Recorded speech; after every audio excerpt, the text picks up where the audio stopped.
Another day, another J. Fern's wife story. Dahil mahigit isang linggong maulan, hindi kami nakakapunta sa farm dahil ang akala namin ay puro putik dito sa daanan. Kahapon, medyo makulimlim lang kaya naisipan naming pumunta pero ang balak namin ay dito lang sa may bukana iwanan ang sasakyan pero si J. Fern ay dinire-diretso ang sasakyan hanggang doon sa dinadaanan namin. Pero wala pa ring putik hanggang makarating kami doon sa may kanto. Kaya tuloy-tuloy lang pagdadrive ni Jayfern. Tumigil lang doon sa may bakang nakaharang. Inalis muna ni Richard kaya nakadaan na kami. Dito sa dating sinasaka ni Richard, akala ko ay maputik pero wala naman palang putik. Yun nga lang, yung sapa ay meron na uling tubig na naagos. Pantay naman yung lupa doon sa may inaagusan ng tubig at medyo mabato kaya nakadaan pa rin kami kahit may tubig na. Buti na lang matigas ang lupa doon sa may kanal kaya hindi kami nabalaho.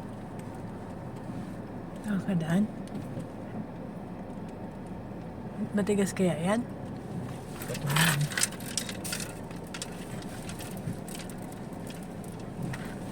Takot ka mabalaho eh. Bahaya. Yan, may tubig na naman sa kanal.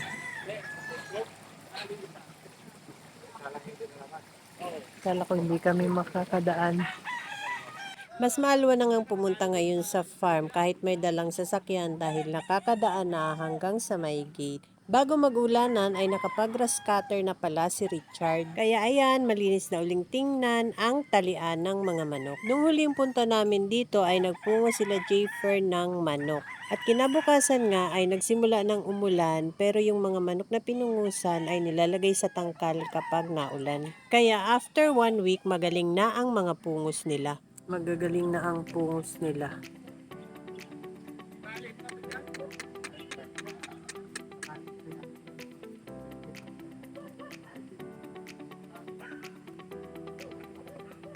Ito din, magaling na ang pungos.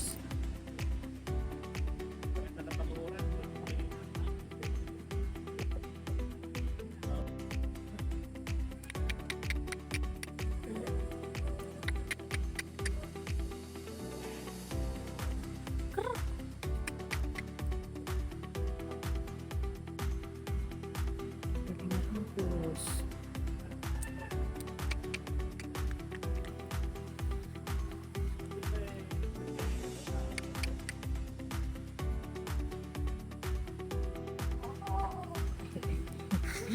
Tapang.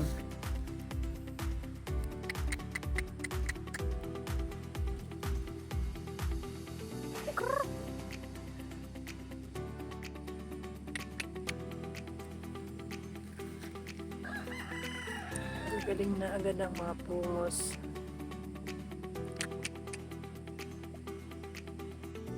Ito yung lambi lang ang tinanggal.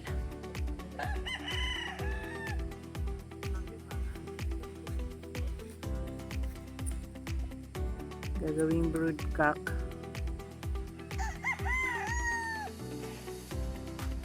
Ito din, straight comb.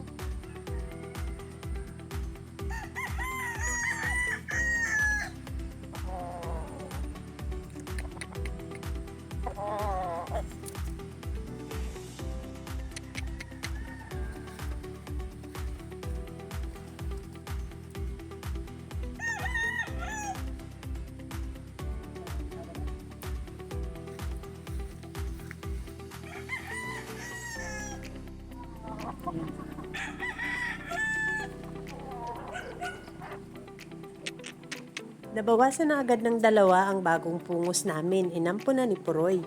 Tupak na si Chad. Bandang 4:30 ay nagpatuka na ng manok si Richard. Bukas ay madadagdagan na ang mga nakatali dyan sa cording area dahil itatali na namin ang mga baby stag na nasa range area. Dahil sanay na sa tali yung mga stag na bagong pungos na nakatali sa malapit sa kubo, ay ililipat muna ni Richard at yung mga itatali bukas ang itatali malapit sa kubo. Para maalwan kay Richard pag sinanay niya sa tali ang mga baby stag, makikita niya agad pag may nagtatatalo na baby stag or may napapahabid. Mabilis din niyang mailipat sa tangkal ang mga baby stag pag nag-uulan.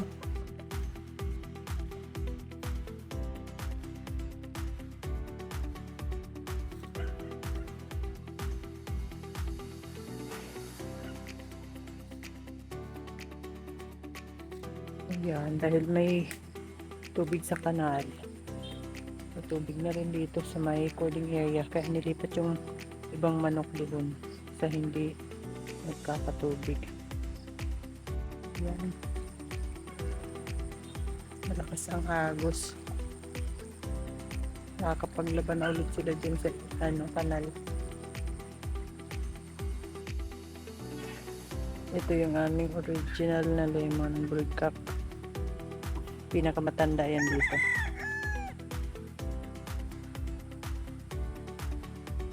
Inalpasan na yung puti na dinala namin dito. Ang lalaki na nila.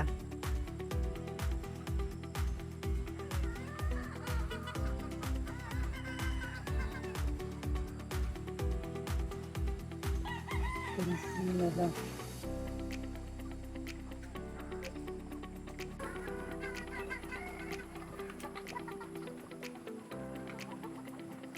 Ang lalaki na nito. Patali ng mga malalaking Maliwanag pa nung umuwi kami, pinadala ni Richard yung pinuti niyang pinya at hinukay na balinghoy. May pinadala rin silang saging sa amin. Thank you so much. That's all guys. Thank you so much for watching. Please like, share, and follow for more. Bye!